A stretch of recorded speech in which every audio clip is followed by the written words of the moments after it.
그런데 어느 날 이 소녀가 이 인형을 가지고 학교를 갔다가 오는 데에 그만 아파트 앞에서 망설입니다.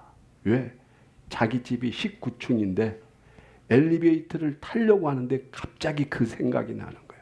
아, 밀폐된 곳에서 있으면 이상한 일이 일어난다. 그래서 기다렸어요. 누가 오기를. 근데 안 와. 근데 꼭 이럴 때 찾아오는 손님이 뭡니까? 화장실을 가고 싶어. 너무 힘든 거예요. 그러니까 너무 고통스러우니까 거기다 쌀 수도 없고 할 수 없이 엘리베이터를 누르고 탔어요. 지금 이 고통보다도 더 무서운 일이 일어날까 싶어서 타고 있는데 아니 이 엘리베이터가 올라가야 되는데 안 올라가는 거예요. 갑자기 무슨 생각 듭니까? 무서운 생각이 엄습하는 거예요. 이 인형이 어떤 마술을 부리나 하면서 굉장히 두려워 떨고 있는데 드디어 일이 일어난 거예요. 이 인형이 이 소녀에게 야, 엘리베이터 19층 눌러. 안 누른 거예요.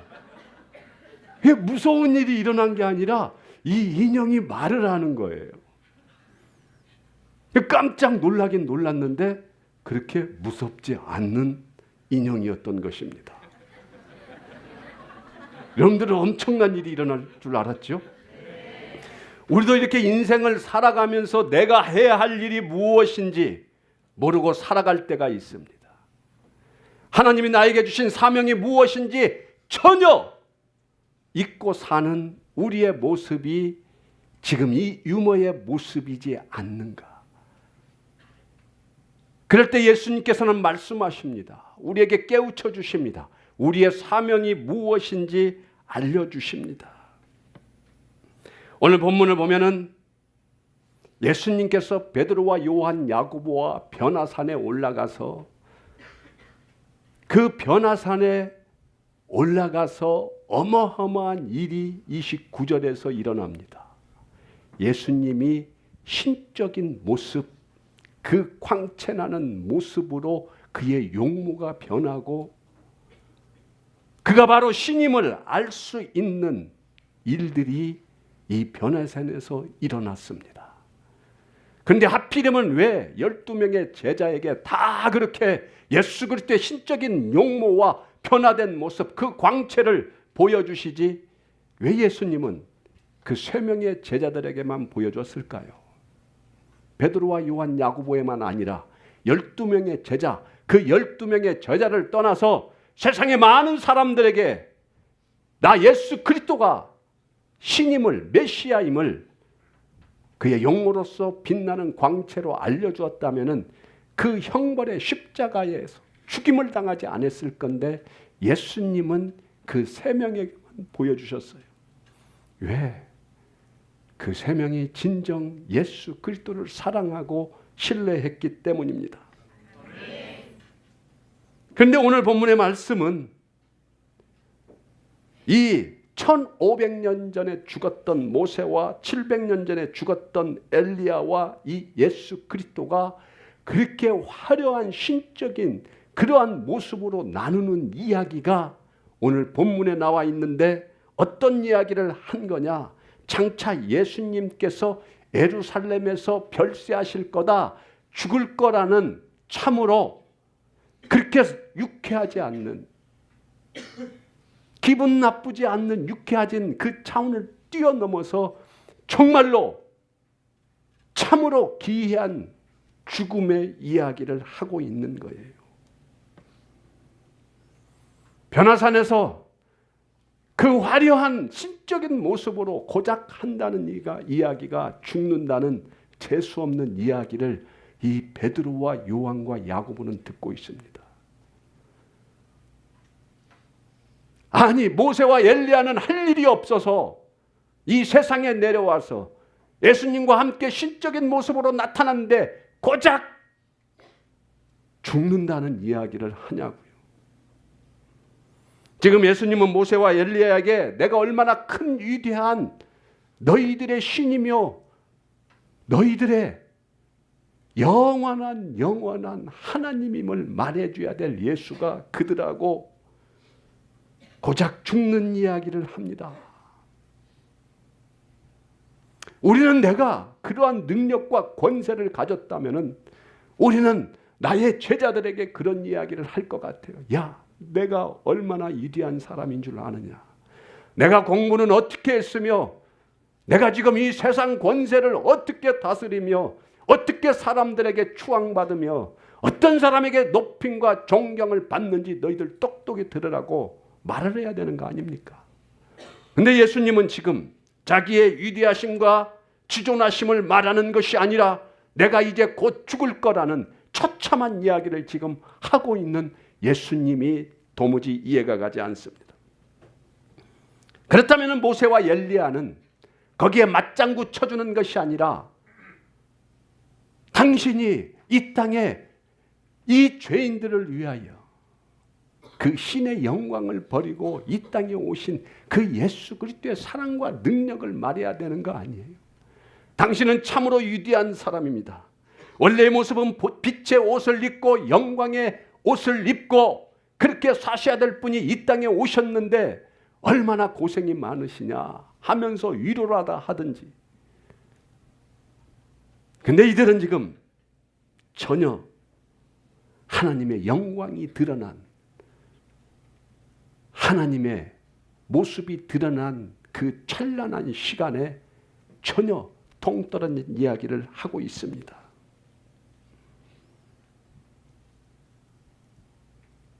우리가 인생을 살아가면서 나에게 좋은 일이 일어났어요. 나에게 생일날, 이렇게 새롭게 태어난 생일날을 맞아요. 모든 사람들이 축하하는 자리에 갑자기 나는 곧 죽을 거다.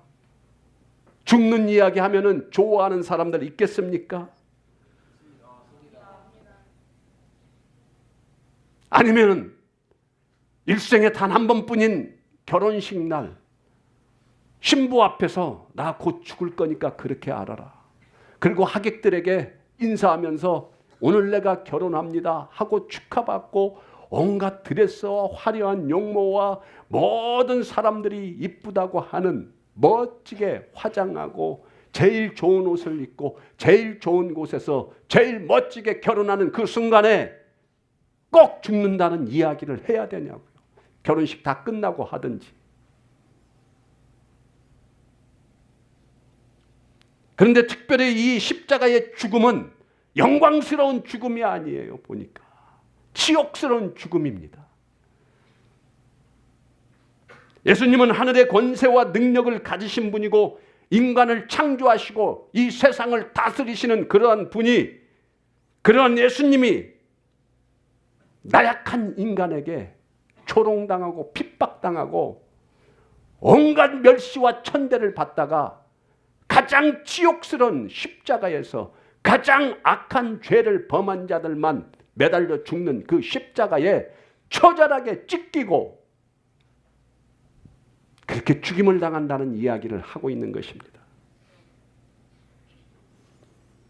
힘 있는 자가 힘이 하나도 없는 자처럼 무기력해 죽을 것이라고. 그런데 그 죽음이 너무너무 힘들고 너무너무 치욕스러울 것이라고 말하는 그들의 말이 도무지 이해가 가지 않습니다. 이렇게 신적인 영광스러운 광채와 빛이 찬란하게 신의 모습을 드러내고 왜 고작 죽음 따위의 말을 하고 있는 것일까요? 죽음에 대한 이야기보다는 예수 그리스도의 영광과 찬미와 경배하는 이야기를 하는 것이 당연한 것 같은데 오늘 본문은 죽음에 대해서 말하고 있습니다. 영광과 찬미를 말하는 그런 대화가 아니라 오히려 반대로 비참하게 십자가에 달려 죽는 죽음을 말하고 있습니다. 조롱과 멸시, 천대를 받는 죽음을 말하고 있습니다. 이 죽음은 모든 사람들이 경배하고 찬양하는 죽음이 아니라 오직 처참하게 배신당하는 죽음, 그토록 사랑했던 자신의 민족들에게, 유대인들에게 배신을 당해서 죽는 죽음, 로마 군인들에게 형벌을 받고 죄인 취급받아 죽는 그 죽음의 이야기. 지금 예수님은 자기가 얼마나 처참하게 찢겨 죽임을 당하는 것인지를 신의 광채의 모습으로 이야기하고 있는 것입니다. 이 비참한 죽음이 어찌 이 변화산에서 예수님께서 광채로 나타나실 때에 모세와 엘리야와 또한 자기들의 제자 베드로와 요한, 야고보가 있는 데서 이런 치욕적인 말을 꼭 해야 되는 것입니까? 왜? 왜 가장 비참한 죽음의 이야기를 신의 광채의 모습으로 해야 됩니까? 그것이 의문입니다. 왜 이런 말을 하실까요? 예수님께서 홀로 이 땅에 영광받으러, 경배받으러 오셨다면 이런 말을 할 이유가 전혀 없습니다. 예수님은 사람들에게 왕으로 군림받으며 존경받으며 이 땅의 백성들을 통치하기 위해서 오신 것이 아닙니다. 예수님은 이 땅에서 영광과 광채를 받으려고 이 땅에 인간의 모습으로 내려온 것이 아니라 죽으러 내려왔기 때문입니다. 죽으러. 영광과 경배를 받기 원했다면 이 땅에 절대 내려오지 말고 천국에 있었다라면 그는 화려한 광채와 화려한 영광의 모습으로 살아갈 수 있습니다. 예수님은 죄인을 위해서 죽으려고 이 메마른 땅에 오셨다는 것입니다. 나 같은 죄인 살리기 위하여 죽어가는 이 나라 이 백성 전 세계의 인류를 구원하기 위하여 죽기 위해 이 땅에 오셨던 것입니다. 당시 로마의 폭거 아래 있던 이스라엘 백성들은 참으로 힘들었습니다. 예수님을 믿는 사람들은 더욱더 힘든 나날의 생활이었습니다. 왕의 권위를 가진 로마의 압제에서 벗어나서 메시아가 나타나서 자기들을 모든 압제와 핍박과 고난 가운데서 구원해 주길 바랬던 이스라엘 백성들.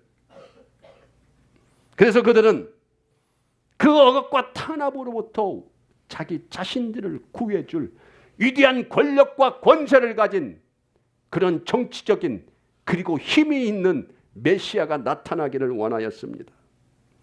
그러나 오히려 그들의 원함과 반대로 우리 예수 그리스도 메시아는 연약한 몸으로 이 땅에 오셔서 그는 죽기를 원하고 계십니다.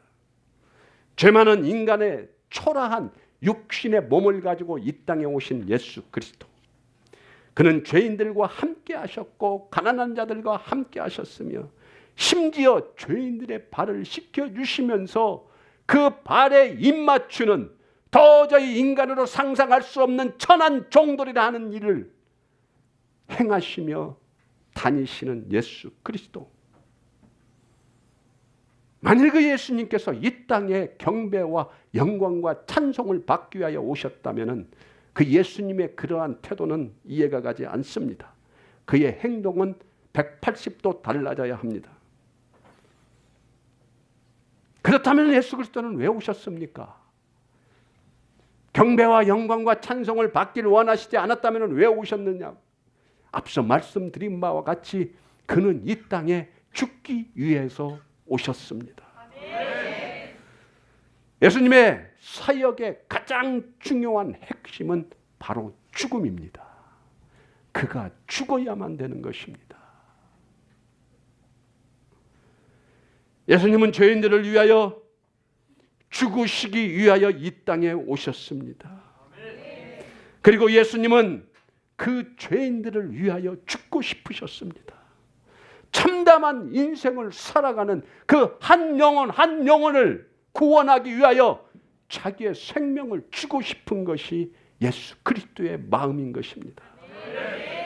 그래서 그가 죽음을 말할 때에 그는 가장 위대한 하나님의 모습으로 가장 빛나는 광찬하는 모습으로 계셨던 것입니다. 그 죽음이 바로 우리를 구원할 수 있는, 인류의 모든 죄악을 구원할 수 있는 죽음이었기에 그 죽음을 말하는 그 순간 그는 가장 위대한 신적인 모습으로 베드로와 요한과 야곱 앞에 서 있었던 것입니다. 죄 아래 있는 우리 인간을 구원할 수 있는 유일한 해결책은 완전한 제사장이신 흠 없는 예수 외에는 절대 이룰 수 없는 일입니다. 예수님이 죽으셔야만이 우리의 구원의 길이 열릴 수 있으며 영원히 죽을 수밖에 없는 우리가 영원히 죽지 않는 생명을 얻을 수 있는 길은 예수 그리스도가 죽어야만 됩니다. 그렇다면 왜 예수님입니까 도대체?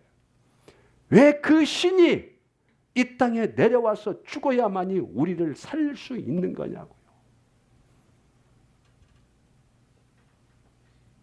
그 예수 그리스도는 죽어가는 죄인들, 이런 사람들이 아니라 의로운 사람들을 얼마든지 만들 수 있는 그러한 자입니다.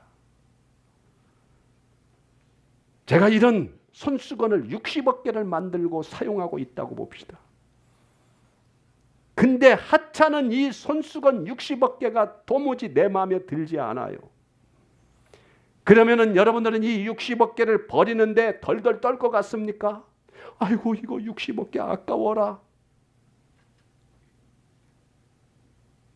60억 개가 아니라 600억 개도 만들 수 있는 능력이 있는 내가 이것을 60억 개를 버리는데 조금이나 주저함이 있을 것 같습니까? 그냥 버려버리고 새로 더 좋은 것, 내 마음에 드는 것, 화려한 것, 내 말에 복종하는 것을 만들면 될 것인데 왜 예수는 그 천한 인간의 죄 많은 모습으로 이 땅에 오셨습니까? 오직 우리를 구원하시기 위하여 오신 예수 그리스도. 왜 예수여야 하냐면은 그는 완벽한 인간이며 완벽한 하나님이기 때문입니다.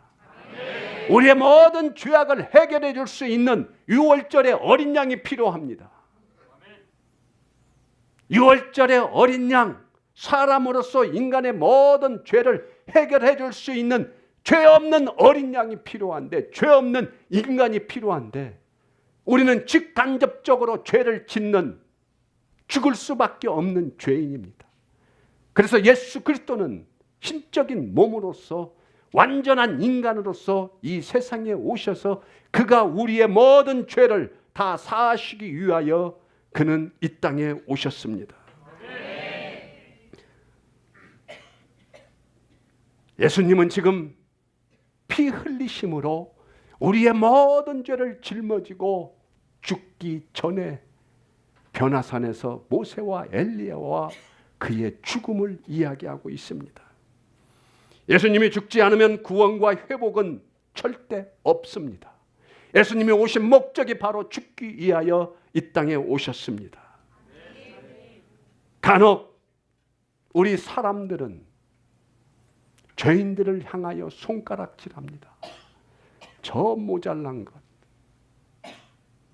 나는 열심히 하나님께 예배드리는데 저것은 저렇게 세상에 떠돌아다니는, 일도 안 하고 헌금도 안 하고 놀며 하는 것이 어찌 인간의 사는 모습이라고 하며 인간을 손가락질하고, 또 누군가가 율법적인 죄에서 어긋나는 일을 했을 때에 수없이 손가락질하고 책망을 합니다. 그리고 더럽고 추악한 죄인이라고 말하며 돌을 던집니다. 그러나 예수 그리스도는 우리같이 죄 많은 우리 인간들에게 돌을 던지지도 않을 뿐만 아니라 우리의 죄를 끌어안고 지금 죽기를 각오하고 계십니다. 예수님은 죄인에게 돌을 던지고 욕하며 책망한 것이 아니라 예수님은 그 죄인들을 위해 자기의 몸과 생명을 던져서 인류를 구원하고자 하는 예수 그리스도, 베드로전서 1장 19절 오직 흠 없고 점 없는 어린 양 같은 그리스도의 보배로운 피로 우리가 살 수 있었던 것입니다. 예수님의 사역의 가장 중요한 핵심은 죽는 것입니다. 죄인들을 위해 죽기 때문에 이것이 예수님의 가장 중요한 사역이고 예수님의 광채와 빛과 사랑의 핵심인 것입니다. 사랑하는 여러분, 예수님은 자신의 광채와 영광을 말하기보다 자신이 얼마나 위대한 신적 능력 있는 사람인가를 자랑하기보다 자신을 낮추고 희생해서라도 자기가 죽어서라도 한 영혼을 살리고 싶은 것이 우리가 그토록 외치며 찾는 예수 그리스도의 심정이요 마음인 것입니다. 죄인인 한 영혼을 살리기 위하여 자신의 모든 것 생명조차도 버리시는 그 사랑의 예수 그리스도를 믿습니까? 그 예수 그리스도의 사랑이 느껴지십니까? 그가 나를 위하여 죽으신 그 십자가의 사랑을 우리는 하루에 단 1초라도 생각할 수 있는 그런 하나님의 자녀들이 되기를 축원합니다. 그렇게 자기 자신을 버리시고 죽음까지 택하셨던 예수 그리스도는 더욱 높아지셨고 찬양과 경배를 받으실 뿐만 아니라 모든 자가 예수 그리스도 앞에 무릎을 꿇게 되고 그 예수 그리스도의 이름을 믿는 자마다 다 구원을 받을 수 있는 축복이 예수 그리스도와 우리 모두에게 이루어졌습니다. 사랑하는 여러분, 전도란 복음의 핵심이란 죄인들을 위해서 죽으러 이 땅에 오신 그 예수 그리스도의 놀라운 죽으심을 전하는 것이 바로 전도의 복음의 핵심입니다. 그러나 우리들은 그 복음을 단 한 번도 증거하지 않는 삶을 살아가고 있습니다. 전도의 핵심은 예수 그리스도의 별세 죽으심인데 왜 우리는 한마디 말도 그 예수 그리스도의 죽음, 그 십자가의 사랑을 증거하지 못하고 살아가고 있는지 오늘 이 시간 우리의 죄악이 깨어지기를 원합니다. 예수님이 높게 된 것은 죄인들을 위해 죽었기 때문입니다. 그래서 변화산에서 모세와 엘리야와 함께 죄인들을 위해 죽으심에 대한 모든 이야기를 나누었습니다. 그리고 그 이야기를 요한과 베드로와 야고보는 영광스러운 예수 그리스도의 죽으심에 대한 모든 실체를 똑똑히 다 들었습니다. 그가 왜 하나님의 아들이며 신으로서 이 땅에 오셨고 왜 죽어야만 하는지, 그가 얼마나 우리 인간들을 사랑하는지, 나 같은 죄인들을 위하여 그가 얼마나 처참하게 찢겨 죽어야 하는지, 그러나 그것을 자랑스러워하고 그 죽음의 길을 우리를 구원하시기 위하여 뚜벅뚜벅 걸어가신 그 예수 그리스도의 사랑의 실체를 모두 들었습니다. 그리고 그들은 예수님의 전하는 자들이 되기로 그 시간 결단을 합니다. 그리고 생명을 다해 죄인을 위해 죽어주신 예수 그리스도만을 전하겠다고, 예수 그리스도를 위하여 나도 모든 생명을 바쳐서 그 복음을 증거하겠다고 그들은 결단합니다. 전도란 죄인을 위해 죽으신 예수님만을 증거하는 것입니다. 전도란 자신을 희생하심으로 죄인을 살려주신, 나를 살려주신 예수 그리스도를 증거하는 것입니다. 사랑하는 여러분, 우리는 인생을 살아가면서 예수 그리스도의 죽으심을 말할 줄 알아야 됩니다. 복음을 증거해야 됩니다. 그런데 우리는 우리의 세상의 문제들 앞에서 절대 우리의 인생의 영혼 가운데 예수 그리스도의 죽음을 말하지 않는 벙어리로 혹시 살아가고 있지 않습니까? 그러면서도 전도한다고 하면서 예수 그리스도의 그 죽음과 사랑을 말하는 것이 아니라 나를 내세우고 나를 자랑하며 내가 어땠는데, 내가 어느 교회 다니는데, 내가 30일 금식 기도를 하였는데, 내가 매일매일 새벽 기도를 다녔는데, 나는 그 위대한 하나님을 바라보시면서 나는 이렇게 살고 있다고 예수 그리스도의 죽음과 사랑은 말하지 아니하고, 오히려 우리는 내 자랑을 하는 인생은 아니지. 그리고 나를 구원해 주신 그 예수 그리스도를 부른다 하면서 그를 사랑해서가 아니라 그의 죽음 앞에 경배와 영광과 찬송을 드리는 그러한 사람이 아니라 나의 문제 때문에 예수 그리스도의 이름을 부르는, 예수 그리스도의 이름을 부르고 그를 믿는 믿음은 오직 나의 육신의 문제, 이 세상에서 살아가는 수많은 문제들을 해결해 달라고 예수 그리스도의 이름을 부르고 있지는 않습니까? 바뀌어야 됩니다. 이제는 하나님을 너무 사랑해서 나를 죄악 가운데에서 구원해 주신 그 예수 그리스도를 너무나 사랑해서 사모해서 오늘 또 이 자리에 오신 줄로 믿습니다. 하나님을 너무 사랑하기에 예수 그리스도를 증거하며 죽음을 말하며 그 예수 그리스도의 죽음이 우리를 구원해 주신 사랑임을 믿기에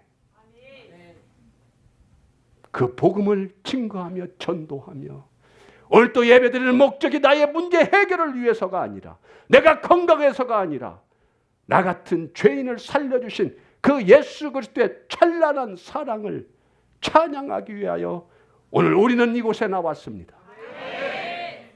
그래야 할 때 예수 그리스도는 우리의 모든 문제를 해결해 주시고 우리를 죄악 가운데서 구원해 주시는, 우리를 너무나도 사랑하시는, 그래야 자기의 생명까지도 버리신 사랑의 예수님을 우리는 만날 수 있습니다. 이제는 결단하며 나아가는 여러분들 되기를 축원합니다. 베드로와 요한과 야고보처럼 그 찬란한 예수 그리스도의 죽음의 사건을 오늘 우리는 이 시간 들었습니다. 이제는 베드로와 요한과 야고보처럼 이제는 내가 사는 이유가 나를 사랑하사 죽기까지 사랑하사 자기의 모든 영광과 생명까지도 버리신 그 예수 그리스도를 위하여 살아가겠노라고 결단하며 나아가는 여러분들이 되기를 축원합니다. 고린도전서 2장 2절, 내가 너희 중에서 예수 그리스도와 그가 십자가에 못 박히신 것 외에는 아무것도 알지 아니하기로 작정하였습니다. 내가 사는 이유가 예수 그리스도의 그 사랑의 십자가를 아는 것 외에는 모든 것이 관심이 없습니다. 오직 그 사랑, 그 은혜를 아는 것 외에는 모든 것을 버릴 수 있는 여러분들이 되시기를 축원합니다. 예수님은 자신의 죽음으로 인해 영혼이 구원받기를 원하셨습니다. 죄 가운데 있는 영혼을 살리시기를 원하시는 예수 그리스도, 우리는 십자가에서 죽지 말아야 될 예수 그리스도가 나의 죄를 위하여, 인류의 죄를 위하여 피 흘려 죽으셨음을 말할 수 있는 그러한 온전한 하나님의 자녀가 되기를 축원합니다. 예수님의 영광과 광채를 드러나는 길이 내가 바로 사는 이유임을 깨닫고 오늘 이 시간 이후로는 갈라디아서 6장 14절의 말씀처럼 내게는 우리 주 예수 그리스도의 십자가 외에는 결코 자랑할 것이 없다고 고백하며 오직 예수 그리스도의 십자가의 사랑, 그 사랑만을 증거하며 나아갈 수 있는 우리 홀리시티 교회 성도님들이 되시기를 예수 그리스도의 이름으로 축원합니다. 축원합니다. 축원합니다.